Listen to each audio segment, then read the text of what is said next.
नमस्ते मंडळी, आपलं स्वागत आहे आपल्या यूट्यूब चॅनलमध्ये, ज्याचं नाव आहे सिरियल सखी। तर ठरलं तर या मालिकेच्या पुढे येणाऱ्या भागामध्ये आपल्याला असं बघायला मिळणार आहे की सदाशिवचा वेळेत उपचार करून सायली अर्जुनने जीव वाचवलेला असतो। त्यामुळे ते दोघेही नवरा बायको आता खरं सांगायला तयार होतात की प्रिया म्हणजेच बबली आमची मुलगी आहे हे सत्य। तर वंदना जाधवसोबत दुसरी महिला देखील अर्जुनच्या मदतीला होकार देते। तर प्रियाला याची खबर लागू देत नाहीत आणि अर्जुन सायलीने आता या तिघांना एका खोलीत ठेवलेलं असतं। तर आणखीन एक पुरावा म्हणून सायलीने आता प्रियाच्या खांद्यावर भाजल्याचा वर्ण देखील पाहिलेला असतो। त्याचमुळे पुढे जाऊन आपल्याला असं पाहायला मिळणार आहे की DNA रिपोर्टसह अर्जुन सायली हे सिद्ध करतात की प्रिया ही खरी तन्वी नाहीये। प्रियाचं संपूर्ण भूतकाळ ते कुटुंबासमोर उघड करतात। प्रियाचं खरं नाव बबली आहे आणि ती सदा मैनावतीची खरी मुलगी आहे।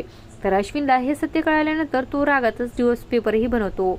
शेवटी प्रियाला तिच्या कर्माची शिक्षा मिळते, तिला जेलमध्ये जावं लागतं। तर मधुभाऊ कोमातून बाहेर आल्यानंतर सगळ्यात पहिले हे सांगतात की सायली ही खरी तन्वी आहे। तर आता प्रियाला शिक्षा मिळते, तर सुभेदार आणि किल्लेदार कुटुंबाला त्यांची खरी तन्वी मिळालेली असते। आणि असं काही आपल्याला पुढील येणाऱ्या भागामध्ये बघायला मिळणार आहे। अशाच मालिकांच्या नवनवीन अपडेट्स पाहण्यासाठी सिरियल सखी या यूट्यूब चॅनलला सबस्क्राईब करा आणि व्हिडिओ आवडला असेल तर लाईक आणि शेअर करायला विसरू नका। धन्यवाद।